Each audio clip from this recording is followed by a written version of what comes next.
90 के दशक में तिहाड़ में आपको पोस्ट किया गया, पनिशमेंट पोस्टिंग मिलती थी, क्या हुआ वहां पर तिहाड़ जो आप बता रही थी कि वो ड्राइव? एक ह्यूमन जू था। मैं रात की पेट्रोलिंग में निकल गई अंदर पहले दिन। सारे जैसे जू में आवाजें उठते ना रात को, उल्लू भी बोल रहे, बियर्स भी बोल रहे, सारे बोल रहे, हर तरीके की आवाजें चल रही थी। तो मैंने कहा ये क्या हो रहा है? मैंने अपने स्टाफ से पूछा ये आवाजें कहाँ से आ रही हैं? मैम ये वो लोग हैं जो नशे से तो टूटे हुए हैं, इनको नशा नहीं मिल रहा, ये नशे हुए थे, इनको नींद नहीं आ रही, ना सोने देते हैं ना सोते हैं।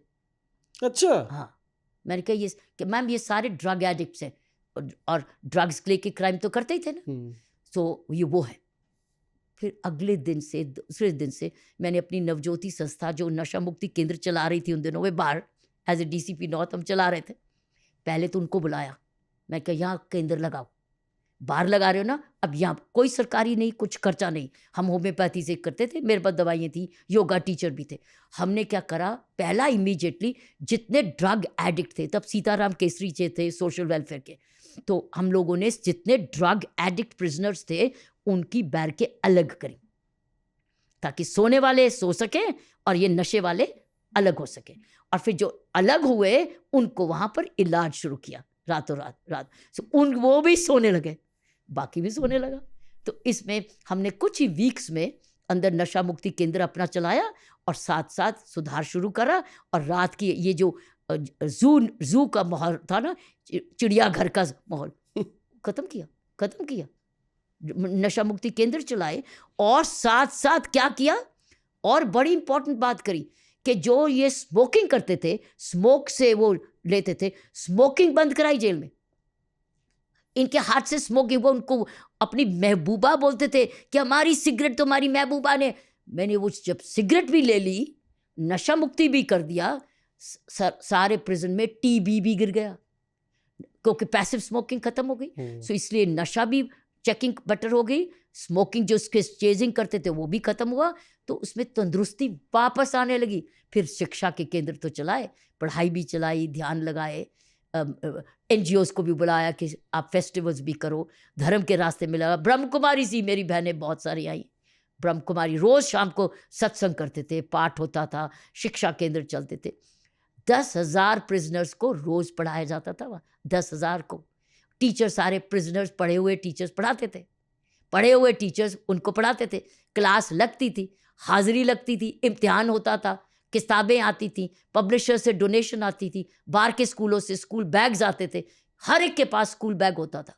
वापस जब जाते थे, अनपढ़ लोग अंगूठा लगा के आए थे, साइन करके गए थे और बैग ले जाते थे, जाके घर वालों को दिखाने के हम पढ़ के आए हैं। एक कुछ ही दिनों में हमारा शुरू हो चुका था। हम हमारी फ्रेंच लैंग्वेज भी पढ़ाते थे, स्वालीन भी पढ़ाते। तो इसी काम को लेकर आपको मैक्सेसे अवार्ड मिला, बहुत रिनाउंड अवार्ड है। कोई ऐसा कैदी जिसने आपके नाक में दम भी कर दिया, कोई ऐसा कुछ इंसिडेंट तिहाड़ का जो अनयूजुअल था?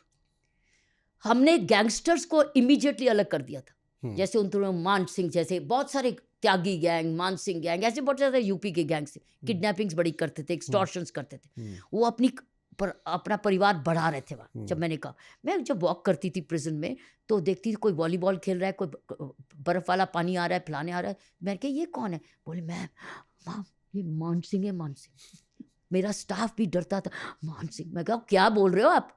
मान सिंह है, मतलब इसको, इन लोगों को अलग करो, ये बरादरी नहीं बना सकते। हमने क्या किया था, इनके लिए सेपरेट वार्ड्स बना दी थी, कि जैसे ड्रग एडिक्ट्स की वार्ड अलग बनाई, ऐसे मैंने गैंगस्टर्स की भी वार्ड बनाई थी। और इन्होंने धमकी जरूर दी मुझे कि अब तुम्हारी उठा लेंगे, इन्होंने धमकियां दी थी। अच्छा। हाँ, धमकियां दी थी कि हम देख लेंगे, हम देख लेंगे, हम देख लेंगे, तो देख लेंगे। वैसे चाह रहा था कि देख लेंगे। लेकिन एक बात बताइए कि जब मैंने इनकी वार्ड्स भी अलग करी तो ये हाई कोर्ट में भी गए, हाई कोर्ट ने भी कहा कि राइट टाइम पर आपने इनको अलग किया है। तो उस वक्त हमने इनको अकेले नहीं छोड़ा, मैं इनको मिलती रही। अच्छा। मैं लेके लिए कभी गीता लेके गई, कभी किताब लेके गई, कभी अलग अलग, इनका गैंग नहीं बनने दिया। उन्होंने ही देखा कि ये तो मैम हमसे नफरत नहीं करती है, ये इन्होंने हमारे को सुधारा है। सो मैंने देखा कुछ देर के बाद धमकी जो है वो क्षमा में आ गई। मेरे से क्षमा मांगने लगे। और आज जो हालात हैं तिहाड़ के, उस पर कुछ आप खबरें तो सुनती होंगी। मैं अंदर नहीं गई तो इसलिए मालूम नहीं अंदर क्या हो रहा है, लेकिन जो हम लोग गुड प्रैक्टिसेस कर रहे थे, अगर वो गुड प्रैक्टिसेस जारी रहे, जो कि लिखा गया है, लोग जानते भी हैं, पंचायत सिस्टम था, फीडबैक सिस्टम था, बहुत कुछ था। अब फीडबैक तो लॉरेंस बिश्नोई गैंग और नए गैंग हैं, वो सब देखिए, जेल से ही चला रहे हैं। इसमें देखो, प्रिजन सिर्फ ईमानदारी मांगता है और हाजिरी मांगता है। प्रिजन में आप ईमानदार हैं और हाजिर हैं तो सवाल नहीं उठता कि चिड़िया भी आ जाए।